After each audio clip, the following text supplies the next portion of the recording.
अस्सलामु अलैकुम।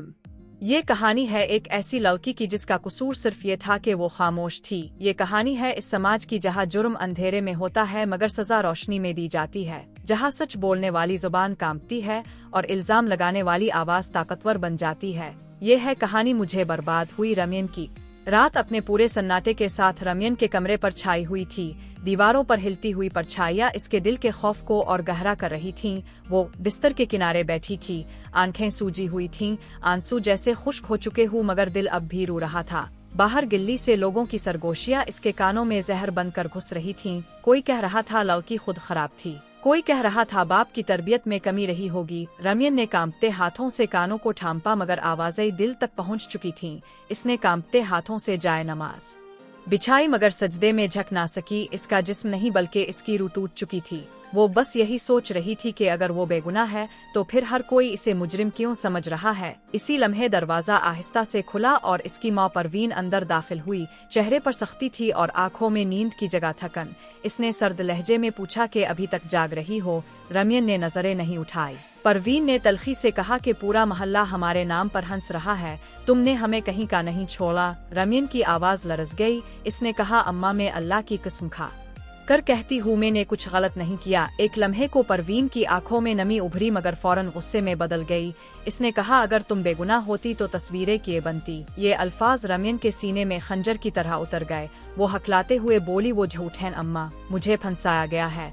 मगर परवीन पलट गई और बस इतना कहा कि अल्लाह सब देख रहा है। दरवाजा बंद हुआ और रमियन तन्हा रह गई, ऐसी तन्हाई जिसमें इंसान खुद से भी डरने लगता है। इसी घर के दूसरे कमरे में जाहिद साहिब जाए नमाज पर बैठे थे। हाथ में तस्बीह थी मगर उंगलियां कांप रही थीं, आंखों से आंसू खामोशी से बह रहे थे। वो बार बार बस यही कह रहे थे आ अल्लाह अगर मेरी बेटी बेगुनाह है तो इसका सच खुद जाहिर फरमा दे। इसी वक्त कमरान गुस्से से अंदर आया और बोला अबू मैं समी को नहीं छोड़ूंगा, इसने हुमा री बहन की जिंदगी बर्बाद कर दी है। जाहिद साहिब की आवाज बुलंद हुई खामोश हो जाओ, खून बहाने से इज्जत वापस नहीं आती। तुम्हारी बहन अंदर मर रही है और तुम इंतकाम की बात कर रहे हो। कमरान के हाथ मुट्ठी बन गए मगर वो कुछ ना कह सका।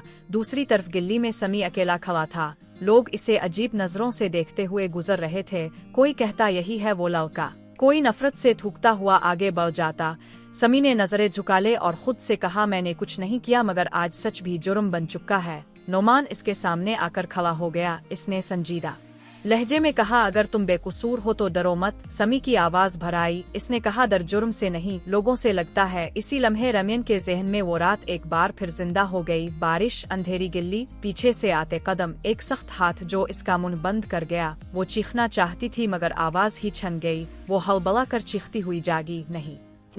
इसके माथे पर पसीना था और सांस बेतरतीब। दरवाजे पर दस्तक हुई। नोमान अंदर दाखिल हुआ। इसने रमियन को इस हाल में देखा तो दिल भर आया। इसने आहिस्ता से कहा रमियन तुम मजबूत हो। रमियन की आंखों से आंसू बह निकले। इसने कहा भाई मजबूत वो होता है जिसकी बात सुनी जाए। मैं बोल कर भी खामोश हूँ।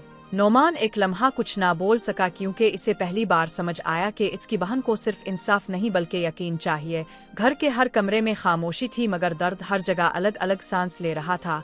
किसी को बेटी की फिक्र थी, किसी को इज्जत की, किसी को बदनामी का खौफ। और उन्हीं सब के बीच रमियन तन्हा खड़ी थी, एक ऐसी जंग लड़ते हुए जिसमें इसका कोई हथियार नहीं था, ना आवाज, ना ताकत, ना गवाह, सिर्फ सच था। और सच इस वक्त सबसे कमजोर चीज बन चुका था। कैमरा पूरे घर में घूमता है, हर कमरे की खामोशी, हर एक की आंखों में खौफ, हर दिल में बेचैनी। और रमियन के दिल में तन्हाई एक बहर की तरह फैल रही थी। वो छत की तरफ देखती है, चांद की रोशनी आधी छपी हुई एक कदम आगे बढ़ाती है मगर नोमान पीछे से आता है, इसके बाजू पकड़ता है, आहिस्ता से कहता है कि अगर तुम गिर गई तो कसूर तुम्हारा नहीं बल्कि इस मुआशरे का होगा जो मजलूम को सजा देता है। रमियन इसकी आगोश में छपी, आंसुओं के साथ थकन, खौफ और दर्द सब कुछ बह रहा है। नोमान इसके कान में सरगोशी करत अलिफ है कि तुम बेकसूर हो और ये सच तुम्हें बचा सकता है। रमियन खामोशी से सर हिलाती है। कैमरा आहिस्ता आहिस्ता ऊपर की तरफ जूम आउट करता है। नीचे मोहल्ला शोर में डूबा हुआ, लोग इल्जाम लगाते हुए, बदनामी बांधते हुए। और ऊपर रमियन तन्हा टूटती हुई खामोश चीख में तब्दील होती हुई। और नरीशन आता है। कुछ जख्म दिखाई नहीं देते मगर वो रूह को चीर देते हैं। कुछ इल्जाम कहे नहीं जाते मगर पूरी जिंदगी सुनाई देते हैं। रमियन आज भी जिंदा है मगर हर सांस के साथ थोड़ी थोड़ी मर रही है। क्या सच सामने आएगा? बदनामी ही फैसला सुनाएगी। ये जानने के लिए देखते रहिए। खुदा हाफिज।